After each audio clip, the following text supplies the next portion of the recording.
Assalamualaikum warahmatullahi wabarakatuh. Bismillah, alhamdulillah, wassalatu wassalamu ala rasulillah wa ala alihi washambihi wa mawalah ma'badah. Teman-teman sekalian, bahagia kita bisa ketemu lewat channel dakwah ini.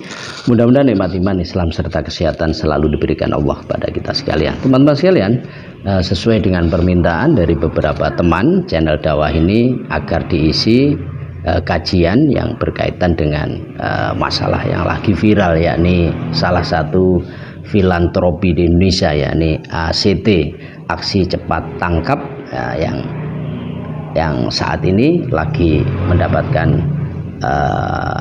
perhatian dari masyarakat Indonesia bahkan dunia karena bermasalah terhadap hukum. Nah, kita tegaskan kita tidak akan membicarakan tentang kasus hukumnya, itu sudah ada yang menangani, tapi kita ingin membahas apa sih menurut kajian fikih ya permasalahan yang ada di seputar ACT ini apa gitu ya, terutama yang menjadi sorotan kita adalah tentang besaran gaji pengurus filantropi itu sebetulnya seberapa dan bagaimana kedudukannya di dalam fikih. Nah, teman-teman sekalian, sebelum kita ke fokus di masalah tentang pengurus yang ada di filantropi ya, semacam ACT, filantropi adalah perorangan atau lembaga yang bergerak di dalam masalah kemanusiaan, ya, di penyaluran dana-dana sosial, dana kemanusiaan. Nah, kita ingin tegaskan di sini bahwa ada perbedaan antara pegawai dengan pengurus filantropi atau pengumpul dana-dana sosial. Ini sangat berbeda. Jadi kalau pegawai itu adalah humalu daulah, dia adalah digaji oleh pemerintah, sifatnya adalah pengabdian, apa yang diterima adalah penghargaan, sehingga biasanya itu diberikan 1 bulan sekali, kemudian pensiun juga dapat, kemudian tidak masuk asalkan ada alasan-alasan tertentu, gajinya tetap penuh. Itu karakter daripada rosku atau gaji humalu daulah. Dia masuk di dalam Diwanul Murtasikoh, jadi orang-orang yang masuk di dalam daftar orang yang menerima gaji. Nah, di dalam filantropi semacam ACT, maka ini adalah terjadi dalam fikihnya itu adalah waliul yatim. Konsepnya sama dengan waliul yatim, yakni orang-orang yang mengelola dana anak yatim dan sesamanya, ini dana sosial, sehingga polanya adalah apa yang diterima itu adalah kebutuhan sehari-hari, kemudian ujroh. Jadi ujroh ini berbeda dengan rosku, jadi murni ini adalah perburuan, sehingga karakternya biasanya mereka kalau tidak masuk kerja ya juga tidak digaji, dipotong gajinya. Dan biasanya tidak harus 1 bulan sekali, ya, bisa harian, mingguan, sesuai dengan perusahaan atau kerjasama antara buruh dengan orang yang menyewa tenaganya atau jasa ini. Dan biasanya kalau sudah pensiun maka tidak dapat gaji pensiunan. Ini karakternya. Jadi sangat berbeda dengan rosku karena ini ujroh. Ini juga berbeda dengan amilu zakah. Zakah bergerak di bidang pengumpulan zakat. Nah, sementara di dalam filantropi ini adalah dana-dana sosial, sekalipun kadang zakat, amil zakat ini juga menerima wakaf dan lain sebagainya, tapi wajib dipisahkan. Jadi kita bicara bahwa ini kita tidak bicara tentang amil. Yang kedua, kalau amil zakat, maka dia oleh Al-Quran itu sudah dilabeli adalah salah satu masrof dari zakat. Jadi dia adalah amil, termasuk orang-orang yang memang berhak menerima apa yang dikelola, yakni zakat. Nah, ini perbedaannya. Nah, bagaimana kemudian di dalam fikihnya? Nah, maka kita bisa membaca di beberapa referensi. Pertama, silahkan bisa disimak di layar. Kita punya tafsirul wasit. Tafsir wasit di dalam menafsiri surat An-Nisa ayat 6. Tafsir wasit seperti yang maklum kita ketahui, ini adalah karya besar dari Sayyid Muhammad Tontowi. bisa disimak summa bayana subhanahu wa ta'ala mayambahi alal wasi in kana ghaniyan wa mayambahi lahu in kana fakiron faqala wa man kana ghaniyan falyasta'fif wa man kana fakiron falyakul bil ma'ruf. Jadi Allah di dalam menjelaskan ayat di dalam menyikapi tentang orang-orang yang mengelola atau mengurusi dana anak yatim, ini ada kalanya kaya, ada kalanya fakir. Dan bagaimana perbedaan di antara keduanya? Disebutkan di dalam firman itu, barang siapa yang mengelola dana anak yatim, dan nanti akan sesamanya anak yatim termasuk adalah pengumpul dana-dana sosial. Nanti akan kita sampaikan di dalam penjelasan seterusnya. Maka kalau dia kaya, ini dia tidak boleh mengambil dari apa yang ia kelola, karena sifatnya adalah sukarela, makanya disebut relawan. Jadi dia rela, ikhlas bekerja. Sehingga kalau kaya, maka jangan sampai dia mengambil dari dana sosial yang dikelola. Tidak boleh. Falyasta'fif wa man kana fakiran falyakul bil ma'ruf. Baru kalau dia fakir, maka dia boleh untuk mengambil. Apa yang ia ambil nanti kita jelaskan.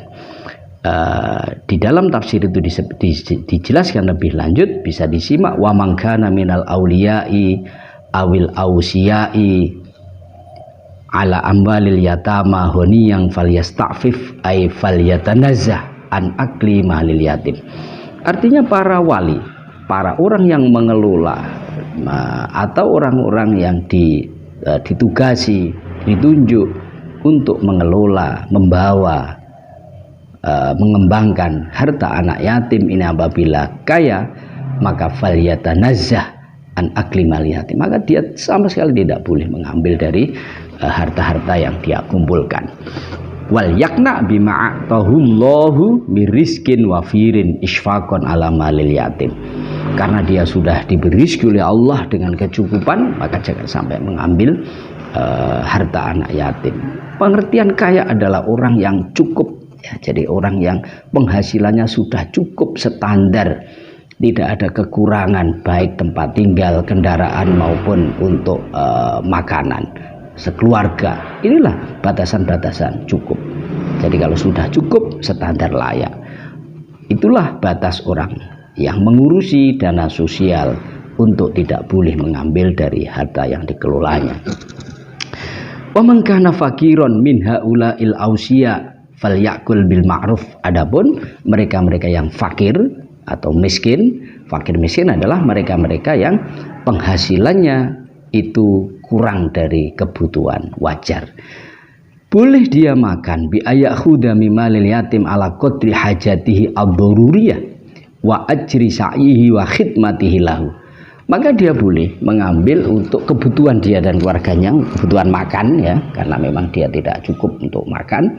Kemudian mengambil kadar ujroh, jadi kadar dia bekerja sesuai dengan pekerjaannya. Kalau berat maka mungkin banyak, kalau ringan maka mungkin tanggungannya ringan, maka mungkin sedikit. Nah, ini ada di dalam kitab Tafsir Wasit. Selanjutnya dijelaskan secara gamblang di dalam kitab Hawasy Syarwani, bisa dilihat. Di sana dijelaskan far'un laisa lil wali akhdhu syai'in min mali muwallihi in kana ghaniyan mutlaqan. Jadi ditegaskan sekali lagi bahwa orang-orang yang mengelola harta sosial, harta anak yatim, harta pengumpulan dana pembangunan masjid, maka sama sekali kalau dia kaya tidak boleh mengambil dari harta yang dia kelola. Fa in kana fakirun wang qata abisababi an kasbihi akhadha qadra nafaqatihi indar rafi'i. Sementara kalau dia fakir, maka dia boleh mengambil untuk kebutuhan doruriatnya, jadi kebutuhan primer sehari-hari dia dan keluarganya. Ini menurut Imam Rafi. Wa rajjahal musannifu annahu ya'khudul aqalla minha wa min ujrati mislihi.